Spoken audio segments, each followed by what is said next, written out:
Sejak zaman Nabi Adam alaihissalam, manusia sebenarnya nggak hidup sendirian di bumi.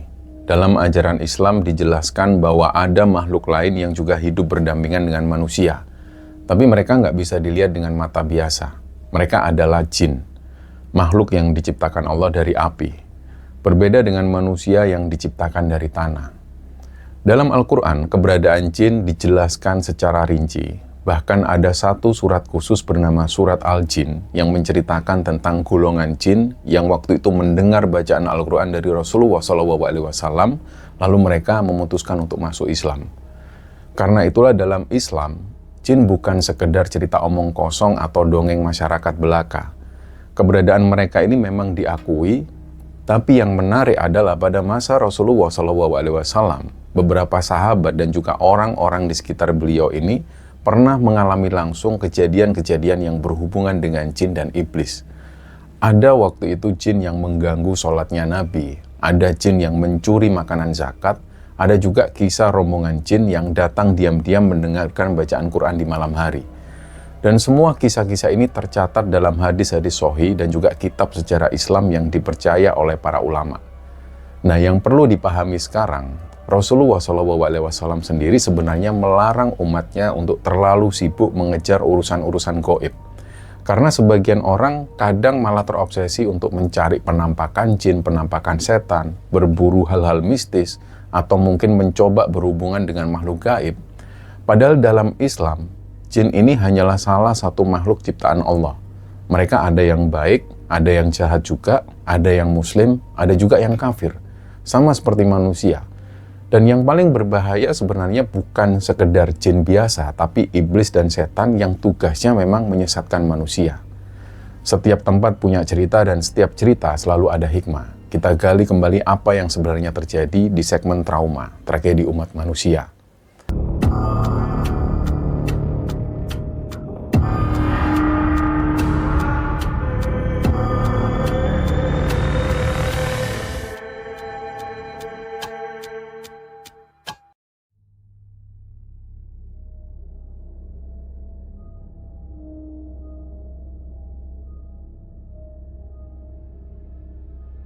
Dalam banyak hadis sahih, Rasulullah SAW menjelaskan kalau setan selalu berusaha mengganggu manusia dalam berbagai keadaan.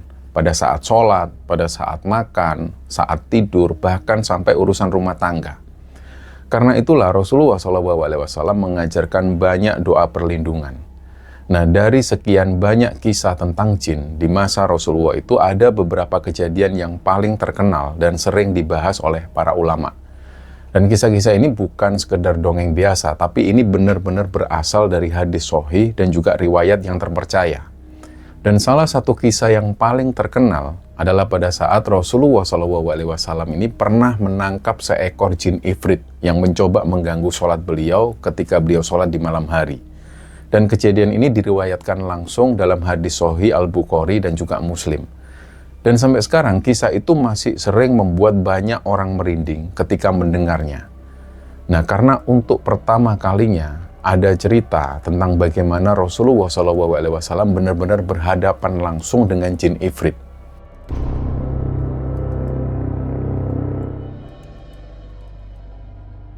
Jadi ceritanya malam itu suasana kota Madinah ini sangat tenang sekali. Sebagian besar orang-orang di Madinah sudah tidur. Lampu-lampu tentu belum ada seperti sekarang. Jadi ketika malam tiba, suasana Madinah itu benar-benar gelap. Nah, di waktu-waktu seperti itu, Rasulullah ini sering bangun untuk melaksanakan sholat malam. Beliau memang dikenal sangat sering melakukan sholat qiyamul lail. Kadang diriwayatkan bahkan sampai kaki beliau ini bengkak karena terlalu lama beliau berdiri dalam sholat malamnya itu. Nah, pada salah satu malam itulah terjadi kejadian yang sangat jarang dibahas oleh siapapun. Kejadian ini yang kemudian diriwayatkan langsung dalam hadis sahih. Pada waktu itu Rasulullah SAW ini sedang sholat malam, tiba-tiba datanglah seekor jin ifrit untuk mengganggu sholat beliau. Dalam riwayat sahih itu disebutkan, sesungguhnya ifrit dari golongan jin datang tadi malam untuk menggangguku dalam sholat. Hadis ini diriwayatkan Al-Bukhari dan juga Muslim. Nah, ifrit sendiri dalam penjelasan para ulama adalah golongan jin yang sangat kuat dan sangat jahat. Di dalam Quran, kata ifrit juga muncul dalam kisah Nabi Sulaiman alaihissalam. Golongan ini dikenal punya kemampuan dan juga kekuatan besar dibanding jin-jin biasa. Nah, malam itu ceritanya jin ifrit ini mencoba mengganggu Rasulullah ketika beliau lagi sholat. Dalam sebagian riwayat dijelaskan jin ini mencoba menyerang dan juga meludahi beliau supaya sholat beliau ini batal. Jadi kita bisa membayangkan situasinya seperti apa. Suasana begitu sunyi dan Rasulullah sholat sendirian di situ, terus datanglah makhluk dari golongan jin yang mencoba mengganggu beliau secara langsung. Tapi karena Rasulullah ini bukan manusia biasa, Allah memberikan perlindungan dan juga kekuatan kepada beliau. Dalam hadis sahih, Rasulullah SAW kemudian berkata, Allah memberikanku kemampuan untuk menguasainya. Artinya, malam itu Rasulullah berhasil menangkap jin ifrit tersebut. Bahkan dalam riwayat lain, Rasulullah mengatakan beliau ini sempat berniat mau mengikat jin itu di salah satu tiang masjid, supaya para sahabat itu bisa melihat langsung wujudnya ketika keesokan harinya.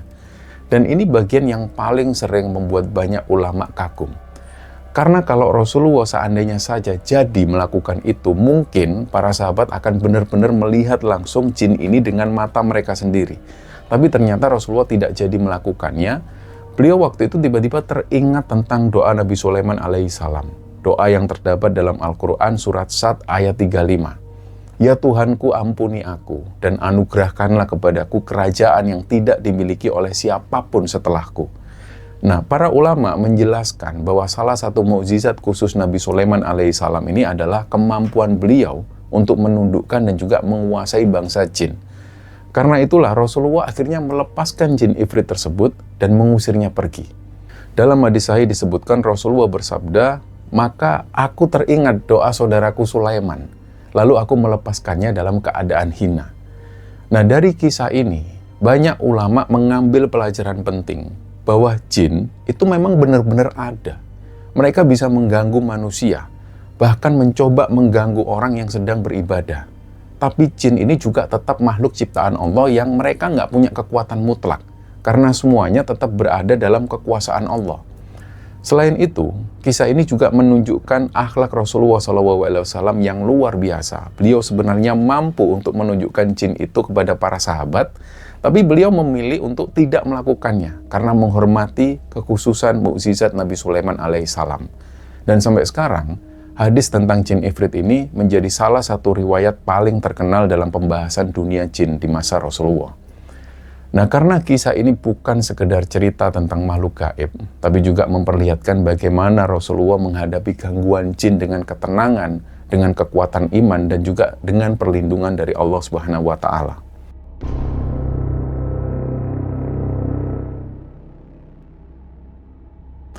Nah, di kisah lainnya, tahun-tahun itu, ketika situasi kota Madinah dan Mekah ini sedang panas-panasnya, ketika kaum muslimin dan kaum Quraisy ini sudah lama bersitegang, setelah Rasulullah hijrah ke Madinah itu, permusuhan Quraisy ini semakin menjadi-jadi.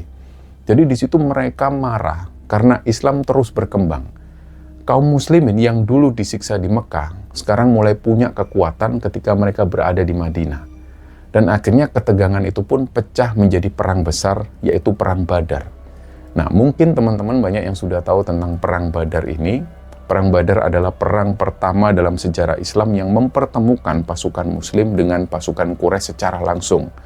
Dan jumlah kaum muslimin waktu itu sangat sedikit, sekitar 313 orang. Persenjataan mereka pun juga masih sangat terbatas. Ada yang bahkan harus bergantian naik unta karena kendaraannya ini tidak cukup. Sedangkan pasukan Quraisy itu datang dengan kekuatan besar, hampir 1000-an orang. Mereka membawa perlengkapan perang yang lengkap, kuda-kuda yang mereka gunakan untuk perang pun juga nggak main-main. Mereka menggunakan baju zirah besi dan persediaan yang jauh lebih banyak. Banyak orang-orang Quraisy yakin bahwa perang itu bakal selesai dengan cepat dan mereka pasti akan menang. Karena secara jumlah dan juga persenjataan mereka jauh lebih unggul. Nah, sebelum pasukan Quraisy ini berangkat menuju ke daerah Badar, sebenarnya ada satu hal yang membuat mereka khawatir. Mereka ini takut diserang dari belakang oleh suku lain yang punya dendam lama dengan kaum Quraisy. Karena di Jazirah Arab waktu itu, hubungan antar suku ini memang sering penuh balas dendam. Dan di tengah-tengah situasi itulah muncul seorang laki-laki yang dikenal oleh kaum Quraisy. Dia ini adalah Suraqah bin Malik bin Ju'shum. Suraqah bin Malik ini adalah sosok yang cukup disegani waktu itu. Menurut riwayat yang dinisbahkan kepada Ibnu Abbas dan juga dijelaskan oleh Ibnu Katsir dalam tafsirnya, sebenarnya sosok yang datang itu bukan Suraqah yang asli, tapi itu sebenarnya adalah sosok iblis yang menyamar menyerupai Suraqah. Jadi iblis ini memang sengaja datang, dia datang untuk membakar semangat kaum musyrikin Quraisy. Waktu itu dia berkata kepada mereka semua, "Gak ada seorang manusia pun yang dapat mengalahkan kalian pada hari ini. Dan sesungguhnya aku adalah pelindung kalian." Nah, kalimat inilah yang kemudian membuat kaum Quraisy itu semakin percaya diri, mereka merasa aman di situ, dan mereka merasa semakin yakin kalau mereka nggak akan kalah. Karena selain jumlah mereka yang besar, pada saat itu ada sosok yang menjamin perlindungan mereka. Padahal yang berbicara atau yang datang waktu itu sebenarnya adalah iblis. Nah, sementara itu Rasulullah SAW dan juga kaum muslimin ini terus berdoa kepada Allah sebelum perang Badar ini dimulai. Menurut riwayat hadis sahih, Rasulullah itu bahkan sampai ngangkat tangannya lama banget ketika berdoa memohon pertolongan kepada Allah, karena memang situasi waktu itu sangat berat. Kalau misalnya dalam perang itu kaum muslimin ini kalah di perang Badar, ini bisa jadi Islam hancur pada saat itu. Dan akhirnya perang Badar ini pun dimulai, suasana perang Badar itu langsung kacau balau, teriakan perang terdengar dari mana-mana, dan pedang mulai beradu. Dan di tengah-tengah pertempuran itulah Allah menurunkan pertolongan kepada kaum muslimin. Dalam Al-Quran dijelaskan bahwa Allah mengirim malaikatnya untuk membantu kaum muslimin dalam perang Badar itu. Dan salah satu momen paling terkenal adalah ketika Rasulullah SAW ini mengambil segenggam tanah, terus beliau melemparkan ke arah pasukan musyrikin itu. Tanah itu dilempar sambil beliau ini berdoa. Dan anehnya pasukan Quraisy ini langsung morat-marit, semua kocar-kacir, kacau balau. Sebagian riwayat menyebut debu-debu itu masuk ke mata mereka dan wajah mereka sehingga barisan mereka ini berantakan. Kaum muslimin kemudian mulai mendesak maju. Nah, di tengah kekacauan perang itulah iblis yang tadi menyamar sebagai Suraqah itu tiba-tiba ngelihat sesuatu yang mengerikan. Dia waktu itu ngelihat sosok malaikat Jibril ini turun langsung ke medan perang.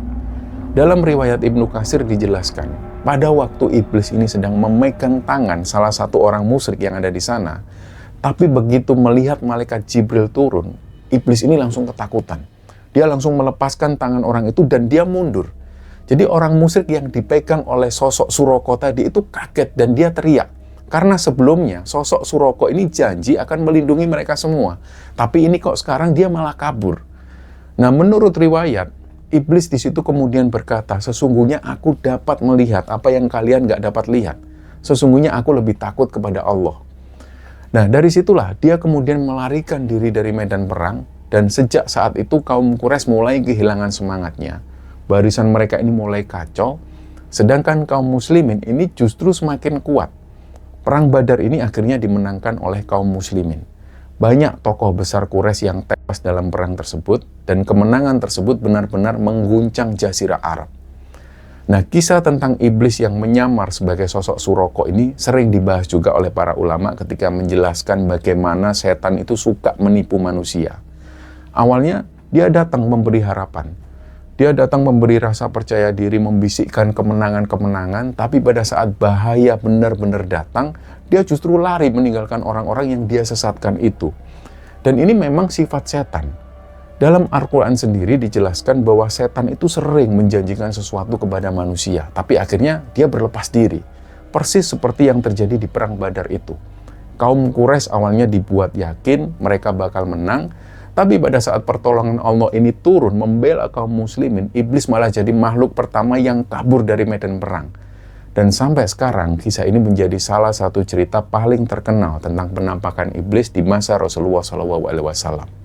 Karena untuk pertama kalinya, iblis muncul langsung di tengah peperangan manusia.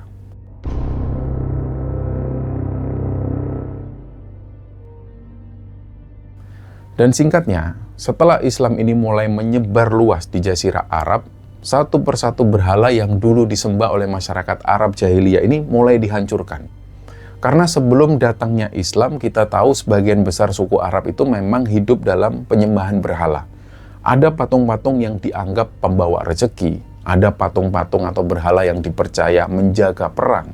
Ada juga berhala yang dianggap sebagai perantara kepada Tuhan. Dan salah satu berhala yang paling terkenal waktu itu adalah Al-Uzza. Berhala ini sangat-sangat dihormati oleh kaum Quraisy dan juga beberapa suku Arab yang lain. Bahkan sebelum masuknya Islam, banyak orang yang datang membawa persembahan ke tempat itu.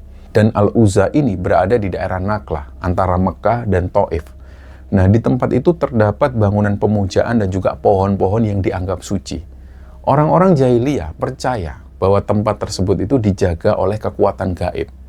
Setelah Fatu Mekah atau penaklukan kota Mekah, Rasulullah mulai memerintahkan penghancuran berhala-berhala besar di Jazirah Arab. Karena Islam datang untuk menghapus penyembahan selain kepada Allah. Dan salah satu sahabat yang mendapat tugas untuk menghancurkan Al-Uzza ini adalah Khalid bin Walid radhiyallahu an. Khalid waktu itu memang dikenal sebagai panglima perang yang sangat berani sekali. Sebelum masuk Islam, Khalid bahkan pernah menjadi lawan berat bagi kaum muslimin. Tapi setelah beliau masuk Islam, Khalid berubah jadi salah satu pejuang paling kuat dalam sejarah Islam. Sampai Rasulullah sendiri ini memberi dia gelar pedangnya Allah. Nah, suatu hari Rasulullah memerintahkan kepada Khalid untuk pergi menuju tempat berhala Al-Uzza untuk segera menghancurkannya. Khalid pun akhirnya berangkat bersama beberapa sahabat yang lain, dan sesampainya di sana, mereka langsung menghancurkan bangunan-bangunan dan juga patung-patung yang ada di lokasi itu. Setelah beliau selesai, Khalid kembali menghadap ke Rasulullah, tapi Rasulullah ini malah tanya ke Khalid, "Khalid, apakah kamu ngelihat sesuatu di sana?" Khalid di situ jawab, "Tidak ya Rasulullah." Maka dari situ Rasulullah SAW ini berkata bahwa Al-Uzza ini belum benar-benar dihancurkan. Dan Rasulullah memerintahkan Khalid kembali lagi ke tempat itu.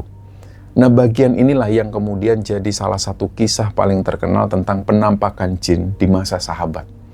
Khalid pun akhirnya kembali menuju ke lokasi berhala tersebut, dan kali itu ketika dia kembali di sana, suasana di tempat itu rasanya beda sekali. Auranya sudah benar-benar beda. Menurut riwayat dalam Sunan An-Nasa'i, di situ tiba-tiba muncul sosok nenek-nenek tua, dan mohon maaf, sosok nenek-nenek ini telanjang bulat, rambutnya acak-acakan. Si sosok nenek-nenek ini teriak-teriak sambil menaburkan tanah ke kepalanya sendiri. Dan sosok nenek-nenek itu kemudian mencoba melarikan diri. Jadi orang-orang Arab jahiliyah dulu memang percaya bahwa tempat-tempat berhala besar itu dijaga oleh sosok makhluk gaib. Dan dalam penjelasan para ulama, sosok nenek tua yang menyeramkan itu sebenarnya adalah jin penunggu berhala Al-Uzza. Karena setan-setan memang sering memanfaatkan penyembahan berhala untuk menyesatkan manusia. Nah, ketika Khalid melihat kemunculan sosok makhluk itu, Khalid langsung bergerak cepat. Sebagai seorang pejuang, Khalid nggak ragu sama sekali. Dia langsung menyerang sosok nenek-nenek tersebut sampai dia ini mati. Setelah itu Khalid kembali menemui Rasulullah SAW dan menceritakan apa yang dia lihat tadi. Dan Rasulullah kemudian bersabda, "Itulah Al-Uzza." Maksudnya di sini adalah sosok nenek-nenek itu adalah jin atau setan yang selama ini menyesatkan manusia melalui penyembahan terhadap berhala tersebut. Nah, kisah ini sering dijelaskan para ulama sebagai bukti bahwa setan dan jin itu memang suka berada di tempat-tempat kesyirikan. Karena tujuan utama mereka ini memang menyesatkan manusia dari tauhid.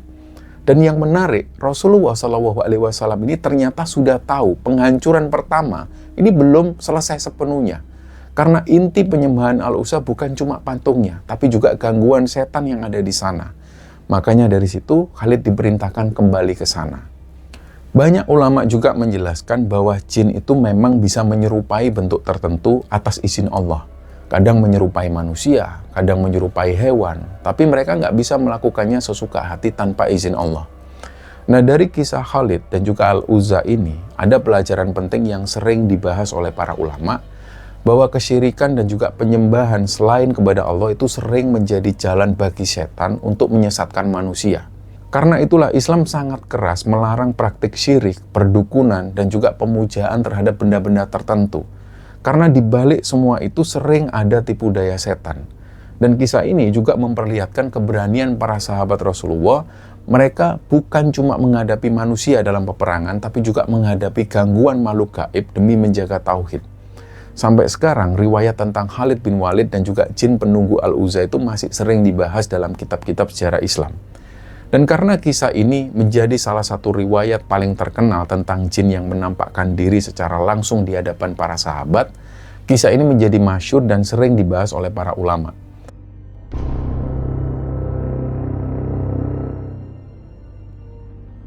Nah, sekarang kita kembali ke masa-masa di mana waktu itu Rasulullah ini masih awal-awal berdakwah di Mekah. Dari situ semakin hari, ketika Rasulullah berdakwah di Mekah, Rasulullah di Mekah ini semakin membuat kaum Quraisy itu gelisah.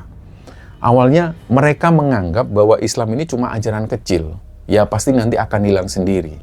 Tapi ternyata enggak, pengikut Rasulullah ini justru semakin banyak, bahkan sebagian tokoh-tokoh penting ini mulai masuk Islam secara diam-diam. Dan yang paling membuat kaum Quraisy ini marah, karena ajaran Rasulullah itu mulai menghancurkan kebiasaan jahiliyah mereka. Penyembahan berhala itu ditentang, kesombongan antar suku itu ditolak, orang miskin dan budak itu mulai dipandang setara. Karena itulah para pemuka Quraisy ini mulai merasa kalau posisi mereka terancam.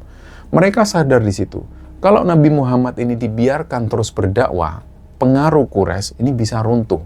Dan akhirnya mereka mengadakan musyawarah besar di Darun Nadwah. Darun Nadwah ini adalah tempat pertemuan penting bagi kaum Quraisy di Mekah. Ini adalah tempat para pemimpin suku itu biasanya berkumpul untuk membahas urusan-urusan besar. Disitulah kemudian tokoh-tokoh Quraisy ini berkumpul diam-diam untuk membicarakan satu hal, bagaimana cara menghentikan Muhammad. Dan malam itu, suasana Darun Nadwah ini sangat tegang. Tokoh-tokoh besar Quraisy datang satu persatu. Ada Abu Jahal, ada Utbah, ada Saibah, dan para pemimpin suku lainnya ini berdatangan. Mereka semua duduk memikirkan cara untuk menghentikan dakwah Muhammad yang semakin berkembang. Nah, sebelum musyawarah ini dimulai, tiba-tiba datanglah seorang laki-laki tua. Penampilannya itu kayak tokoh yang terhormat di sana. Dia datang sambil memakai pakaian kebangsaan Arab. Wajahnya itu sudah tua, tapi kelihatan wibawanya. Nah, orang-orang Quraisy yang melihat orang ini datang, mereka langsung tanya, "Engkau siapa?" Terus si bapak-bapak tua itu menjawab, "Aku adalah seorang syekh dari Najd. Aku mendengar kalian berkumpul di sini, makanya aku datang supaya kalian gak kehilangan pendapat dan juga nasihatku." Nah, ketika mendengar jawaban dari si bapak-bapak tersebut, para pemuka Quraisy itu langsung mempersilahkan beliau masuk. Karena kaum Quraisy waktu itu mengira dia ini benar-benar seorang tokoh dari Najd. Padahal menurut riwayat dalam Sirah Ibnu Hisam dan juga tafsir dari Ibnu Katsir, sosok bapak-bapak tua itu sebenarnya adalah iblis yang menyamar sebagai manusia. Jadi sosok iblis ini sengaja merubah wujudnya jadi bapak-bapak tua yang berwibawa, dan dia datang untuk memprovokasi kaum Quraisy supaya mereka melakukan tindakan paling kejam terhadap Rasulullah SAW. Dan malam itu musyawarah ini pun dimulai. Awalnya di situ ada yang mengusulkan supaya Muhammad ini dipenjara saja. Tapi sosok bapak-bapak tua dari Najd itu langsung menolak. Dia bilang, kalau Muhammad dipenjara, nanti semua pengikut Muhammad bisa membebaskan dia. Terus ada lagi yang mengusulkan supaya Muhammad diusir saja keluar dari Mekah. Tapi lagi-lagi sosok bapak-bapak tua itu menolak. Dia bilang, kalau kamu usir dia justru bisa mendapatkan pengikut lebih banyak di luar Mekah. Nah, sampai akhirnya Abu Jahal ini mengusulkan sesuatu. Abu Jahal ngomong di situ, gimana kalau setiap suku Quraisy mengirim satu pemudanya yang kuat, terus mereka semua harus menyerang Muhammad secara bersamaan dengan pedang. Jadi darahnya itu terbagi ke semua suku. Dengan begitu mereka nggak akan mampu membalas kepada semua kaum Quraisy sekaligus.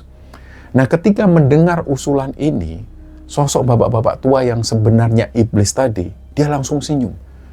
Dia bilang, ini pendapat terbaik ya ini. Nah, dalam beberapa riwayat itu disebutkan, iblis itu sangat senang dengan rencana itu. Karena akhirnya kaum Quraisy memilih jalan pembunuhan terhadap Muhammad. Dan malam itu keputusan besar pun diambil, kaum Quraisy sepakat untuk membunuh Muhammad. Mereka memilih para pemuda terbaik untuk mengepung rumah Muhammad pada malam hari. Dan rencananya, pada saat Nabi Muhammad ini keluar rumah menjelang subuh, mereka akan langsung menyerang bersama-sama. Tapi Allah ini sudah memberitahu Rasulullah tentang rencana tersebut. Malam itu juga, Nabi Muhammad diperintahkan berhijrah ke Madinah. Dan sebelum keluar rumah itu, Rasulullah SAW ini meminta kepada Sayyidina Ali bin Abi Thalib untuk tidur di tempat beliau, untuk mengecoh kaum Quraisy. Dan menurut riwayat sejarah, malam itu para pemuda Quraisy ini sudah mengepung rumah Nabi sambil membawa pedang. Mereka yakin bahwa Muhammad masih ada di dalam rumah. Padahal Rasulullah ini sudah keluar dengan perlindungan Allah. Dan yang menarik adalah sosok yang paling semangat untuk mendorong pembunuhan itu ternyata adalah iblis. Karena sejak awal iblis itu memang sangat membenci dakwah tauhid yang dibawa oleh Rasulullah SAW. Nah, kisah ini sering dijelaskan oleh para ulama sebagai bukti bahwa setan itu selalu berusaha memprovokasi manusia menuju kejahatan. Awalnya cuma sekedar kebencian, terus akhirnya berkembang jadi fitnah, dan akhirnya jadi rencana pembunuhan. Dan yang lebih menyeramkan lagi, iblis tidak datang dalam bentuk menakutkan. Dia justru datang sebagai sosok bapak-bapak tua yang terlihat bijaksana dan berwibawa. Karena memang seperti itulah cara setan menipu manusia. Kadang bukan lewat ketakutan, tapi lewat bisikan yang terlihat masuk akal. Dan kalau dipikir-pikir, kejadian di Darun Nadwa itu benar-benar menjadi salah satu malam paling penting dalam sejarah Islam. Karena malam itulah yang akhirnya menjadi awal hijrahnya Rasulullah SAW menuju ke Madinah. Hijrah inilah yang kemudian mengubah arah sejarah dunia Islam selamanya. Dan di balik itu semua, ada iblis yang duduk di tengah-tengah para pemuka Quraisy, ikut memberi saran bagaimana cara membunuh Rasulullah SAW.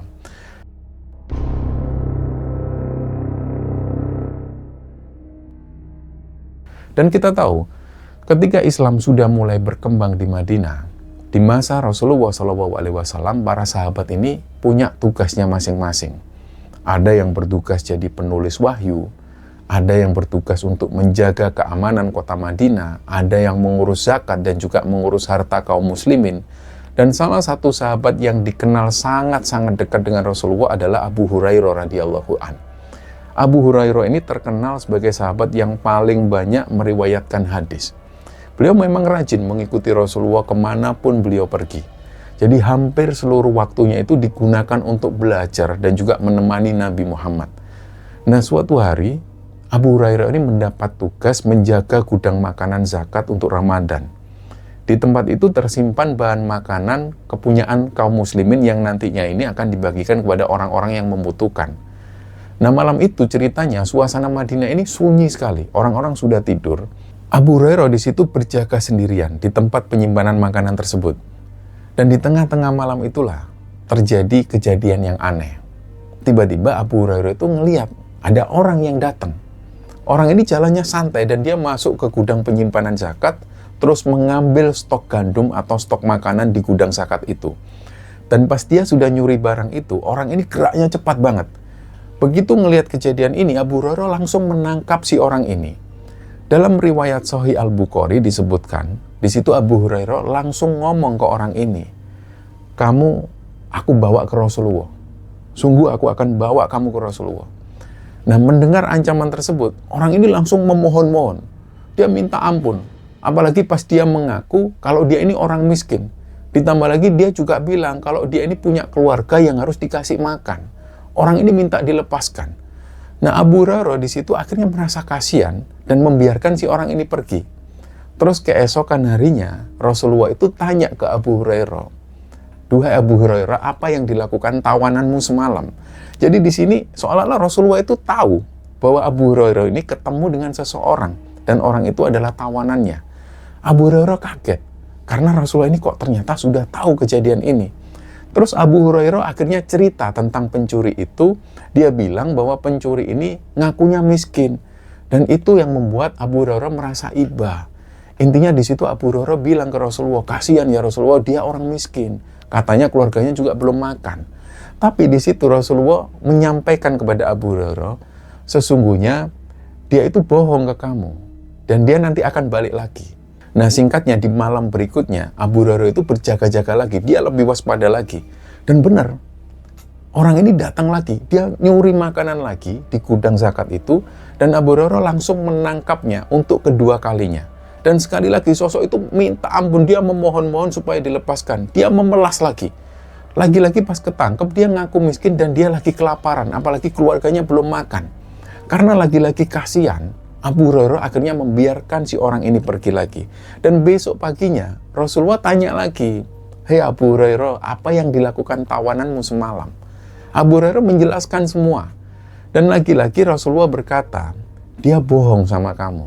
Dia nanti akan balik lagi. Nah, akhirnya di malam ketiga itu Abu Hurairah benar-benar sudah siap. Dan ketika sosok ini datang lagi dan nyuri makanan lagi di gudang zakat, waktu itu Abu Hurairah langsung menangkap si orang ini. Nah, di situ Abu Hurairah bilang, sekarang aku benar-benar pasti akan bawa kamu ke Rasulullah. Karena ini kamu sudah ketiga kalinya loh nyolong. Nah, karena mendengar ancaman itu, si sosok ini langsung ketakutan. Terus dia bilang, tolonglah lepaskan aku. Gini aja lah, lepaskan aku, nanti aku akan ngajarin kamu beberapa kalimat yang sangat bermanfaat. Nah, di situ Abu Hurairah mulai penasaran. Terus beliau tanya, emang kamu mau ngajarkan kalimat apa? Nah, si sosok ini ngomong, kalau kamu mau tidur, kamu baca ayat kursi, Allahu la ilaha illa wal hayyul qayyum, sampai akhir ayatnya. Nanti Allah akan senantiasa menjagamu dan setan gak akan bisa mendekatimu sampai pagi. Hadis ini diriwayatkan oleh Al-Bukhari. Nah, mendengar itu, Abu Hurairah akhirnya melepaskan si orang ini, dan keesokan paginya Rasulullah tanya lagi tentang kejadian semalam. Abu Hurairah akhirnya menceritakan semua, termasuk tentang sosok ini yang mengajari Abu Hurairah untuk membacakan ayat kursi sebelum tidur. Disinilah kemudian Rasulullah itu bersabda, dia memang ngomongnya benar sama kamu, padahal dia pendusta. Tahukah kamu Abu Hurairah siapa yang ngomong sama kamu selama 3 malam ini? Dia itu setan. Nah, mendengar hal itu, Abu Hurairah pun akhirnya tahu bahwa sosok pencuri yang dia tangkap selama 3 malam itu ternyata bukan manusia, tapi dia ini adalah sosok jin dari golongan setan. Nah, kisah ini menjadi salah satu riwayat paling terkenal dalam Sahih Al-Bukhari tentang interaksi sahabat dengan jin. Karena dalam kejadian itu, sosok jin ini benar-benar menampakkan diri dan benar-benar berbicara langsung dengan manusia. Dan yang menarik, meskipun jin ini terkenal suka berdusta, dalam kejadian ini dia justru mengatakan sesuatu yang benar tentang keutamaan ayat kursi. Karena memang ayat kursi dikenal sebagai salah satu ayat perlindungan paling kuat dalam Al-Quran. Banyak ulama menjelaskan bahwasanya membaca ayat kursi sebelum tidur memang termasuk sunnah yang diajarkan oleh Rasulullah. Nah, dari semua kisah tentang jin dan iblis di masa Rasulullah SAW ini, sebenarnya ada satu pelajaran besar yang selalu diingatkan oleh para ulama. Bahwa jin dan setan itu memang ada. Mereka bisa menggoda manusia, kadang mengganggu, kadang menakut-nakuti, tapi mereka nggak punya kekuasaan mutlak atas manusia, karena perlindungan terbaik tetap datangnya dari Allah Subhanahu wa Ta'ala. Makanya Rasulullah mengajarkan umatnya untuk memperbanyak doa, memperbanyak zikir, sering membaca Quran, dan menjaga tauhid. Karena setan paling takut kepada hati manusia yang dekat dengan Allah. Dan mungkin itu juga alasan kenapa dalam semua kisah-kisah tadi, pada akhirnya yang menang bukan jin dan iblis, tapi keimanan dan perlindungan dari Allah Subhanahu wa Ta'ala. Dan teman-teman, semoga kisah ini bisa kita ambil hikmah dan bisa kita ambil pelajaran di dalamnya. Mohon maaf jika ada salah-salah kata. Wassalamualaikum warahmatullahi wabarakatuh.